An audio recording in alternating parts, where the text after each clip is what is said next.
Welcome to the channel Buzz, where we connect the dots across marketing, partnerships, and the ERP ecosystem.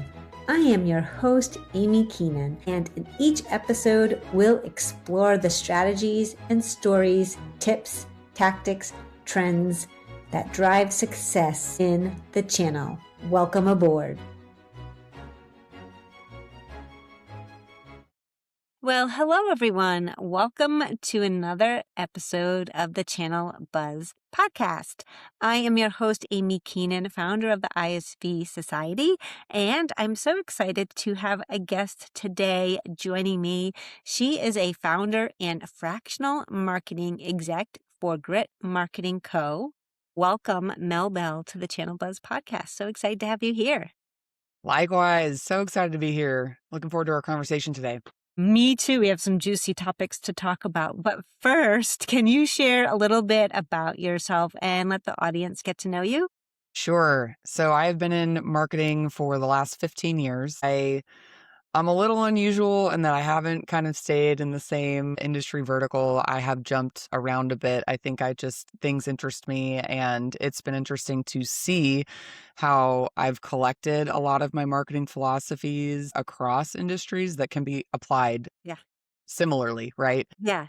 So I really I've worked with B2B, B2C, nonprofit, local government, and like I said, all within some sort of marketing capacity. And my jump to start Grit Marketing over a year ago now was really part of I've noticed that the roles I enjoyed the most where I was typically the first hire or I was the first marketer of that kind within a company and enjoyed building out the engine.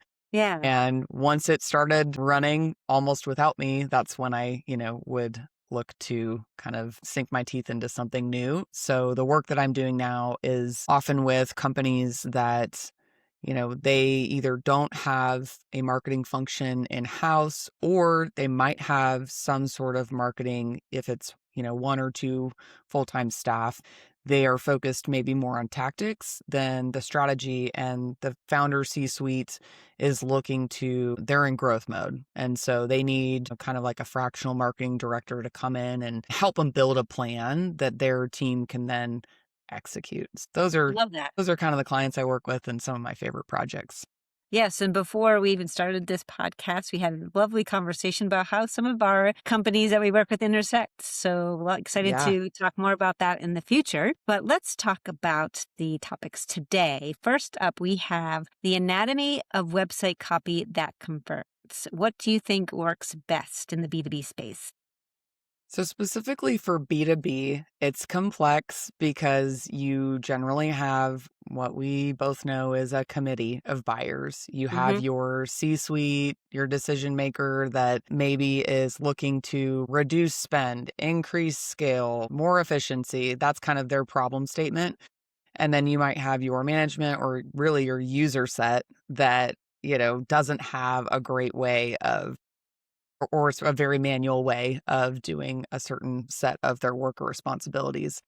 And so talking to those various audiences, I get the question a lot, well, Mel, how do I write my web copy for 2, 3, 5, buyer profiles? And it all comes back to understanding how each of those buyers, where do they search? Where do they get their information? Because the CEO may not be landing on your website. They may have heard about your company at an event and now they sent a Slack message to someone in management and said, hey, have you heard of this company?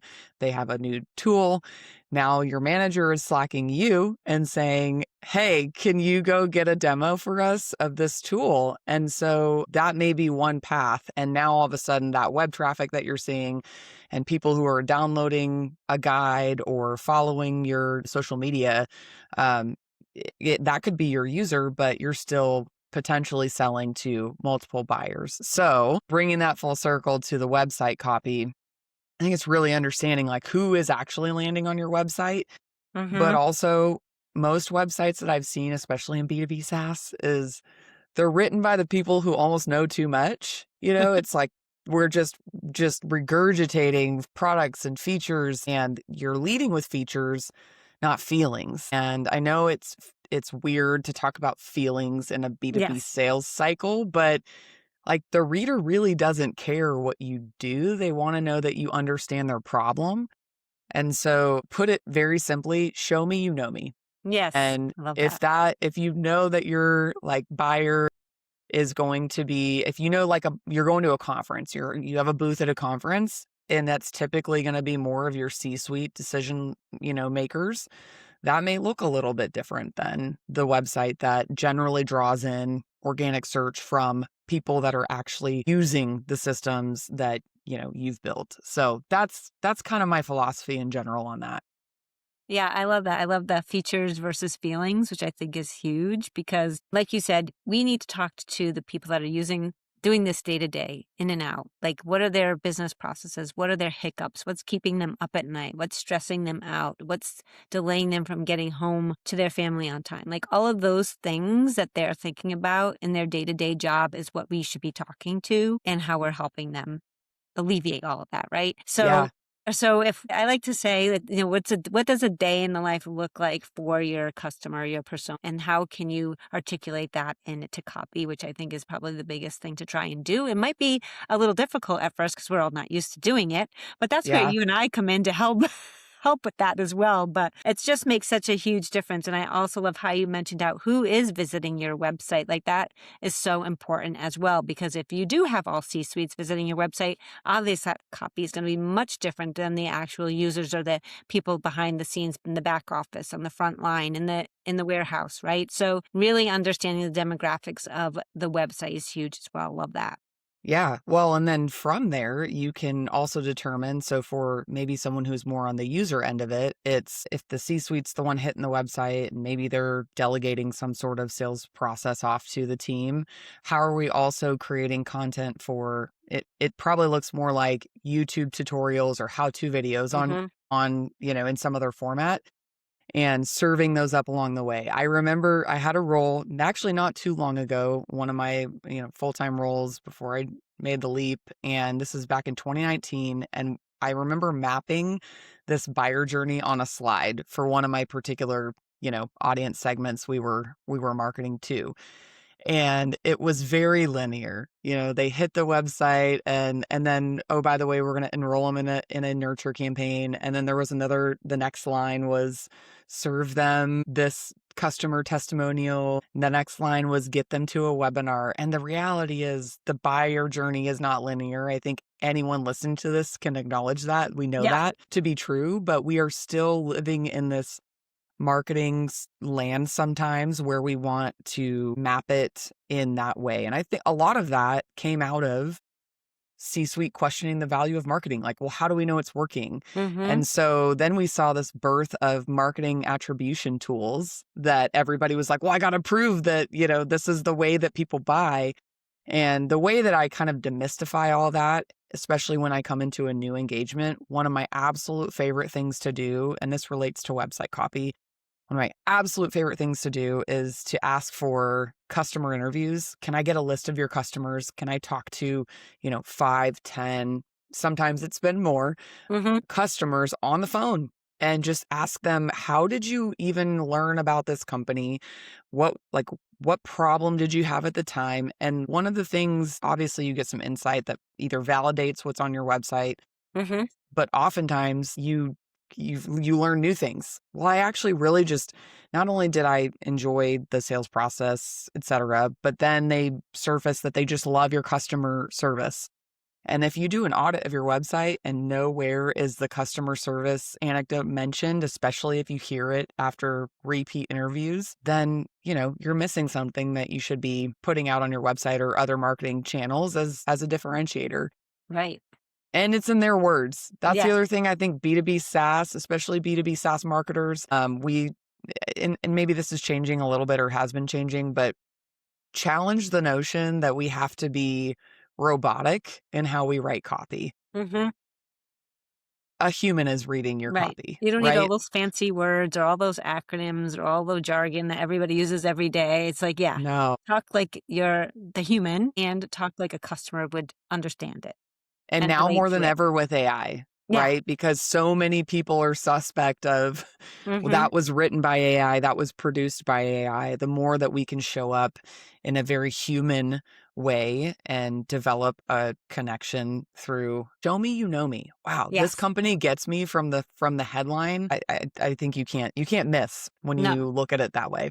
Yeah, exactly. And that kind of leads into our next topic, which is, can you share the differences between demographics and psychographics? So demographics tell you who's in the room, and psychographics tell you what keeps them up at night. That's how I think about it. Okay.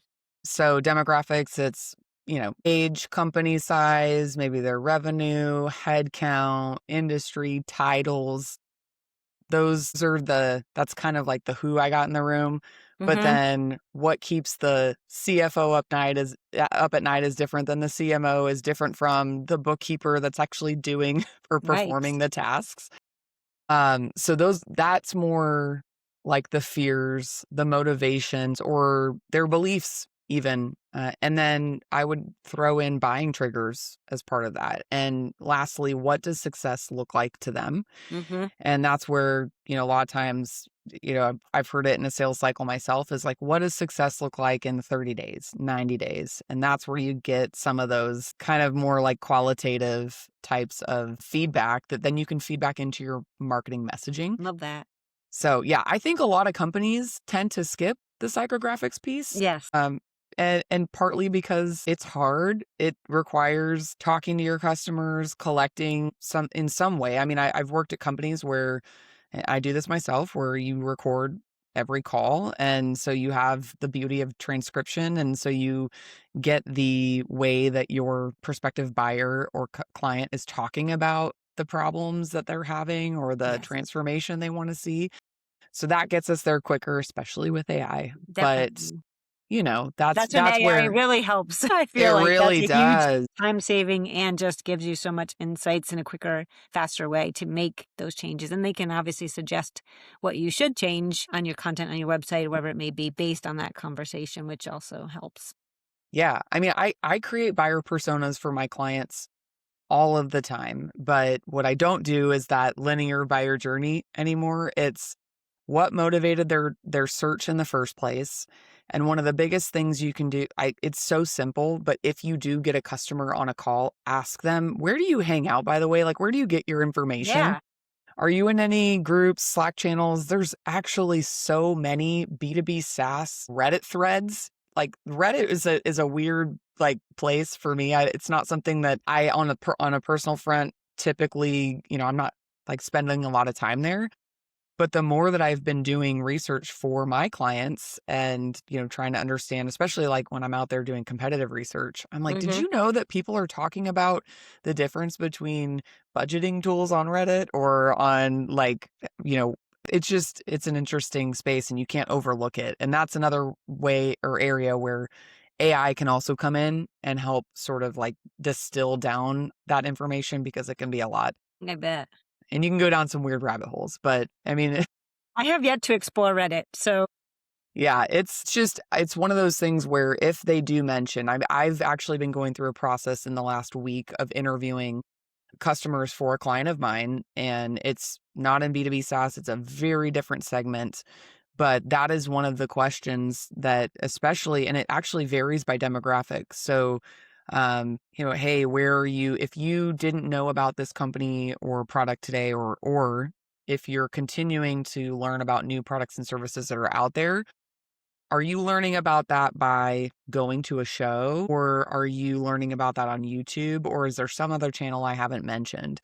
And when they surface that, that's really, really good intel that then you can match to, okay, that's more of the decision maker level versus this is more of the, user level. And this is where I need to show up as a brand to show them that I know them. exactly. And it's just crazy how many places that are out there now to just gather information and learn and explore and research. So it can be hard for us B2B marketers to figure out which ones make sense to really hone in on and make sure we're making good impact there, because there's just so many, as you mentioned, YouTube, Reddit, LinkedIn, in-person events, virtual events. There could be leadership conferences. There could be LinkedIn groups. So there's just so many ways people can gather information now that you have to really decide which ones make the most sense to make an impact on versus Yeah. all of them, because we can't be on all of them successfully. It's just not feasible.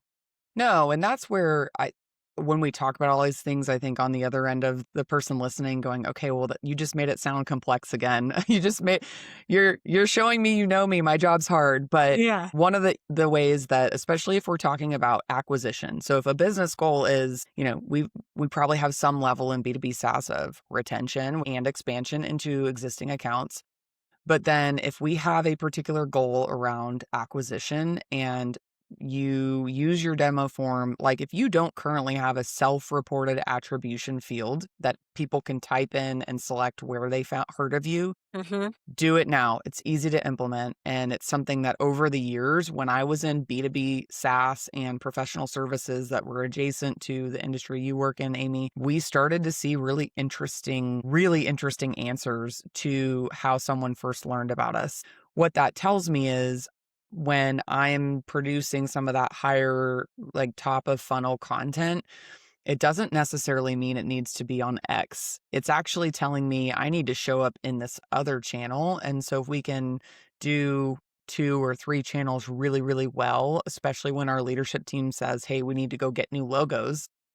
Well, 30% of our, schedule a demo request set when we asked them how they heard about us, they told us YouTube. So let's go generate some more, content around video content and put it on YouTube. So trying to kind of simplify it, break Yeah. it down, because it can feel very overwhelming. And also I would just say challenge the notion when someone says we need to be on X platform. And I don't mean X like Twitter X, but Yes. like the number of times, Amiee, I've had business owners or executives say, well, I think we need to be on TikTok.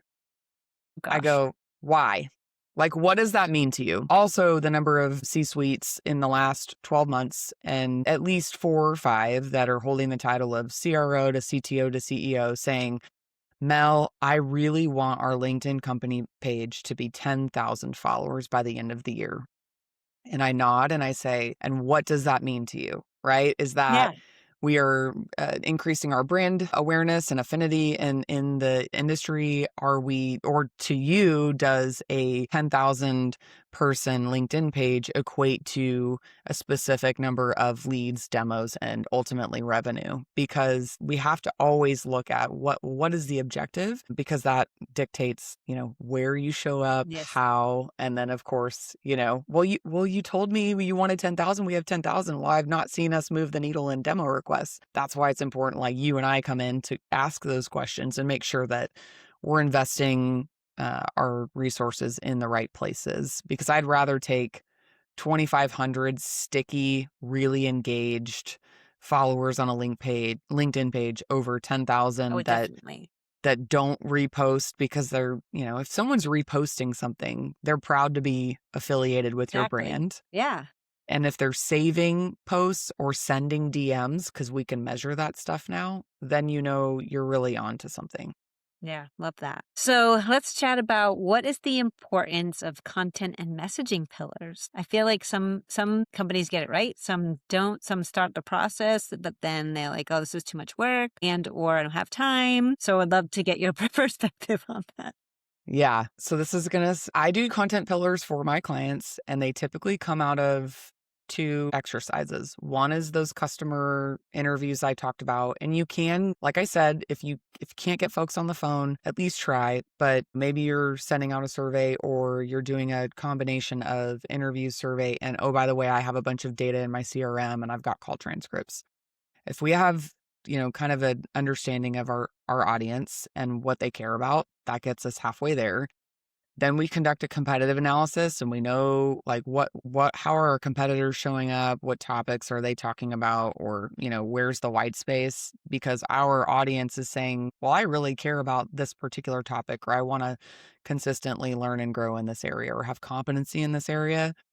that starts to surface your pillars. And so I think oftentimes and I've totally been on this, right? It's taken me 15 years to kind of get to where I am now, right? Where I think about them not so much as categories, but as a set of beliefs that our brand will show up to defend.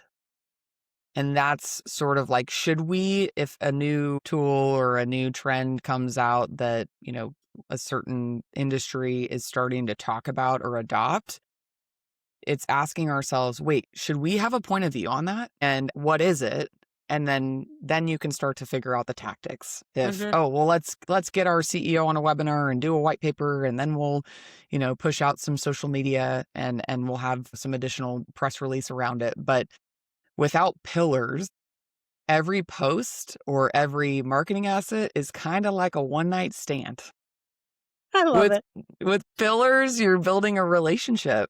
You're building trust, you're building credibility, and you and I both know over time, well, that converts. Mm-hmm. The person that you trust or the brand that you trust, even so when you're not in buy mode, but you consistently feel smarter or more equipped or empowered or enlightened by the information that a specific person or brand is sharing, the more likely you are to, when you're in buy mode, when you're in the position to purchase, you will. They'll be your that'll be your top of mind person, right? The person that Yep. you've been following or listening to or learning from the last 5, 6, 10, 12 months. So Well, when you and become top of person, mind is so important. Like it just that's what consistency comes in. That's when clarity comes in. And I feel like sometimes a lot of people think, well, I have these pillars, these messaging pillars, but I feel like I'm talking about the same thing every time. Right. So I feel well, like but that's kind of the thing they get, the headspace they get. Right. I don't yeah. want to keep repeating myself the same thing all the time. So it's like trying to retrain ourselves as well. And when we create this content. Well, and the thing is, I think it's easy for us to go, I've already talked about that, but I used to tell my marketing team when I had one that, do you know how many people didn't see Right. that post or that message? And also platforms like LinkedIn, they're looking just like Google, they're looking for consistency in what you're talking about because that builds authority. Hmm. So the same way we look to build authority on Google or even these LLMs now, Google's going to say, okay, every time someone types in this topic in the search bar, I'm going to start to surface these first 10 sites, right? Yeah. And the same thing translates and is happening on LinkedIn. There's a lot of data to support that, and I've seen it work for my clients. So I love that you brought up that person, like you said the word person, and it's not just brand, because that's one of the approaches that has been successful for my clients is for a few of those C-suites that I mentioned that want to be 10,000, Yeah. LinkedIn followers. I said, let me do you something better. Give me three executives or three voices in your company, three subject matter experts, and let me work with them to polish and kind of build their personal brand. And we actually created content pillars for each person that align closely to the company and what the company also does. But, we've got one in partnership, one in sales, one in product. And then, you've got another one that's just a bit more of a higher profile C-suite executive that has, a particular expertise that we've pulled in as like he owns the authority on that subject. And we have seen a direct correlation between a consistent posting on those few profiles. Every time we do, it trickles to the company page. It increases views and visits to the company page, to the website, and it's increased their follower count without asking them to follow the account. It's awesome. So, and So it there can was be this, done right and you can do it.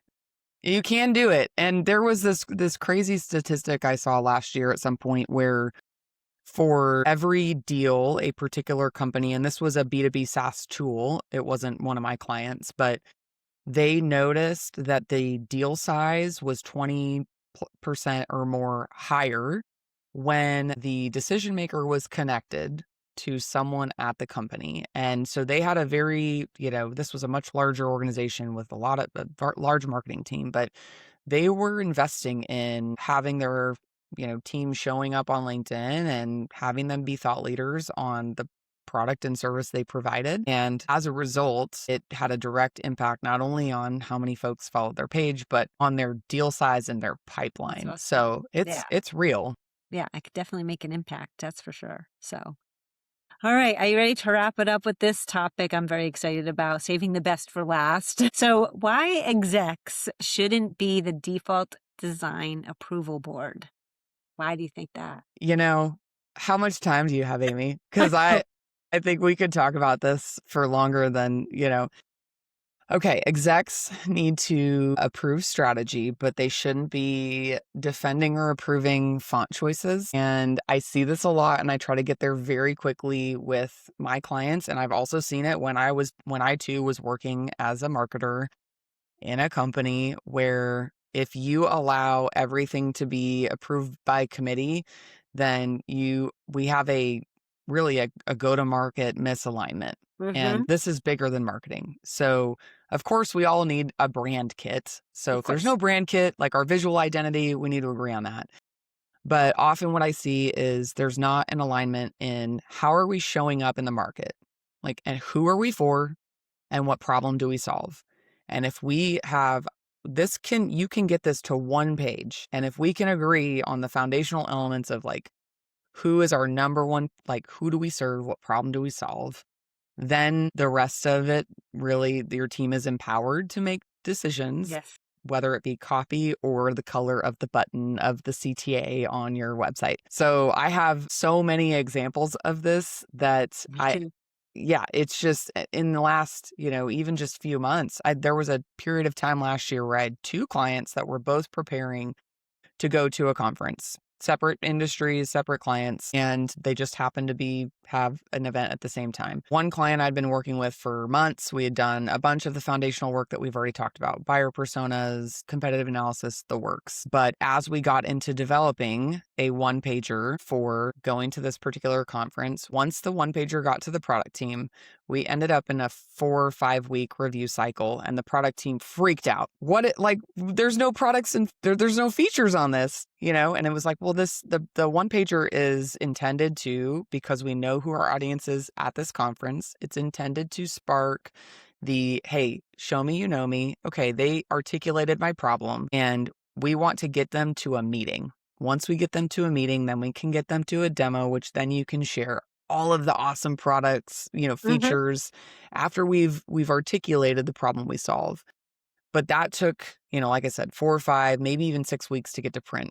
Another client, within 3 days of signing the contract, inking the contract, we were working on the same set of assets, backdrop for the conference booth, the one pager, and then all of the social assets that followed. 48 hours later, I had already sent the one pager to print, the backdrop to print. And the difference between those two clients was that the second client had their go to market, who we serve, what problem we solve, very clearly defined. And the CEO and the whole C suite had blessed it.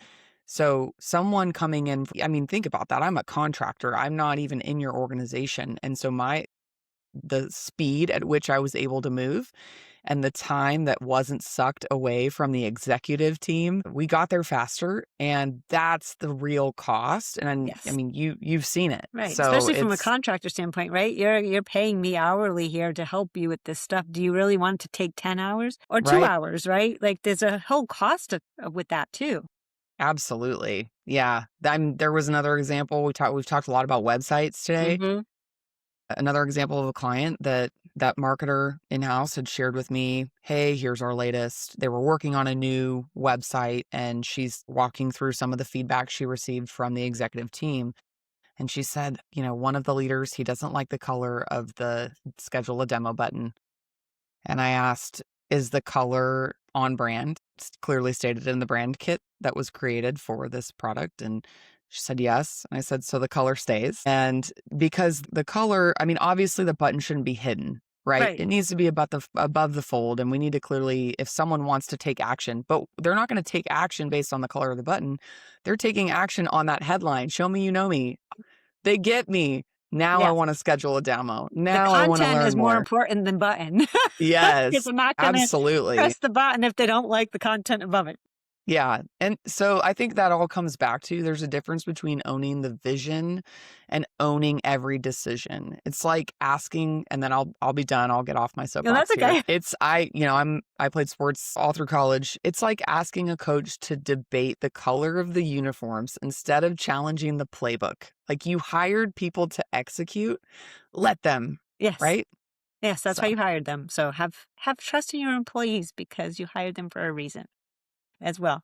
Well, thank you so much for chatting with me. This is some amazing information, so many great nuggets of information, so much examples, and I hope everybody takes a listen, takes some notes, and make sure you comment, like, share this amazing podcast with others in this space who can learn from it. So thank you so much, Mel Bell, for being here on the Channel Buzz podcast, and thank you everyone for tuning in this week. We appreciate it. Have a great day.